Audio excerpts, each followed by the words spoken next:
Straight, bitch. Girl, the way you moving, got me in a trance. DJ, turn me up. Ladies, this your jam.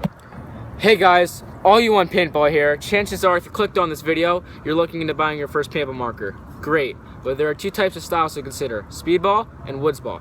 This is a speedball gun. Some pros about purchasing this is, you can see, double trigger.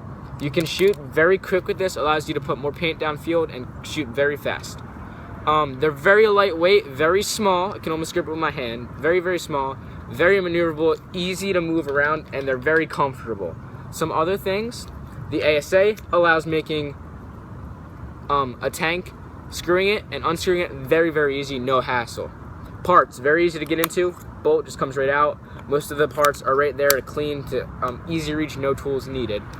The board allows you to adjust the settings with the modes, full auto, stuff like that. And the barrel, these are very nice barrels for speedball guns. These are the longer ones you'll get, longer than woodsball out of the box. 12 to 14 inches gives you the added barrel length you'll need. Just like this dick! Those are the pros. Yeah, now I'm gonna have my buddy Caleb come on with his woodsball gun, of the pros of that. Alright, hey guys, now I'm going to move on to the woodsball section. So here is my marker, the Tippmann A5.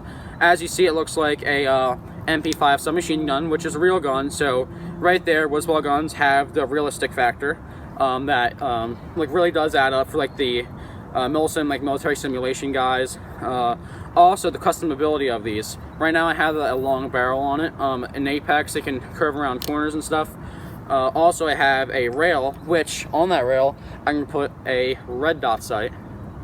Then also, the range and accuracy of this. It has some pretty good ranges, depending on how long your rail is. How long the barrel is.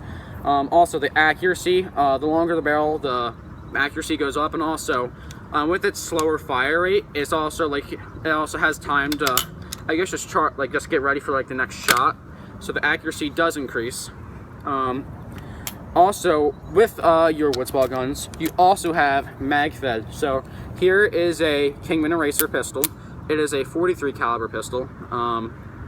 So as I said, it is mag fed. So this one can hold 9 paintballs in each mag.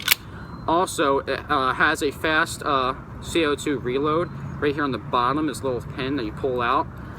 You can untwist it and put in the new CO2 cartridge. And each cartridge holds about it has about enough CO2 for 80 shots, so it's very cost efficient. And then also, if you want to increase the fire rate on your A5 or something like that, all you have to do is add on the extra attachment. It basically is right here, the safety and the, let me see if I can get the sun out of the way, the safety and the fire. You can basically have full auto, then there's a burst, then there's semi-auto, then it goes right back to the safety again. So that also is a very good factor. Also, when you get in the mag fed, there's also the first strike paintball, which this pistol cannot fire, but that adds up the accuracy, the range, the speed, all that adds up with the first strike.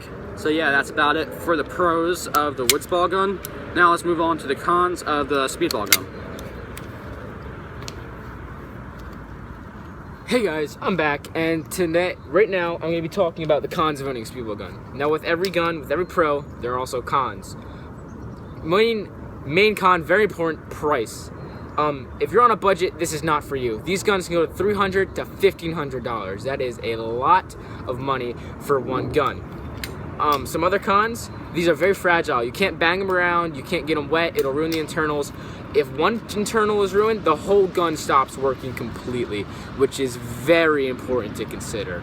Some other cons, accuracy. These are accurate if you're single firing, but when you start trying to tap that trigger, your shots are going to get very less inconsistent because more paint, shots are going to be all over the place. Some other cons, batteries. These typically need batteries, which is going to cost money, and if your battery dies on you while you're playing, well, you can't use your marker. Other than that, there's really not a lot of cons to it. Some other oh, yes, there is. Hopper and tank. These are going to cost you a lot more money since these need to run the high-end hoppers, high-end tanks, can't run CO2, can't run gravity feed. Well, you can, but it's not going to perform great. You want, typically the high-end hopper is 70 to 200 bucks. Tanks can go from, I think, like 100 to like 200 bucks at the most. But some of the cons, these are not realistic. I apologize. If you like the mil-sig, you like realism, this isn't for you. You can't customize these. There's no rails, as you see. Like Caleb said, on his Woodball gun, there are rails. No rails on here. Unless you want to spend an extra 100 bucks to get a kit, which can put rails on it and a stock. But if you don't have that kind of money, this is not going to be for you. But there are a lot of cons, but there are also pros, so that's something to consider. Now, before I hand it off to Caleb for the cons, let me talk about what you should expect if you're getting into speedball. This can perform both good in speedball and woodsball, but in speedball, fast pace, you would need to make decisions split second, and if you're not athletic, you can't run around that much, it's not for you. But still, these perform very well in woodsball. So I'm going to hand off to Caleb to the cons of his woodsball marker. Alright, so one more thing I forgot to mention about the pros of the woodsball marker is the price. Normally, like, the lowest price you can see for a woodsball marker can be like my pistol.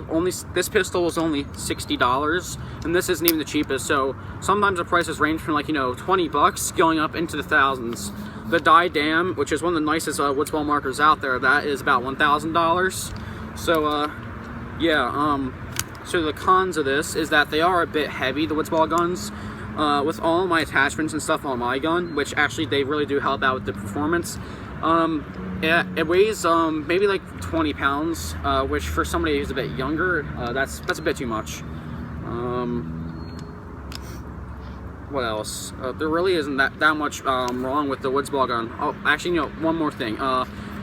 The maintenance for this, you actually have to spend a lot of time on maintenance. Like, if you want to get to the bolt, for example, well, just adjust the A5, the Tippmann A5. You have to pull out these little pins in the back just to get to the bolt. Where on a speedball gun, you can just pull out the bolt really easily. Yeah, so right there, as you see, there's the spring. Then in there, there is the bolt right there. But yeah, guys, this is a very good gun. I really do like the woodsball guns. I also like speedball guns too. But mainly I prefer the woodsball, just because the realism,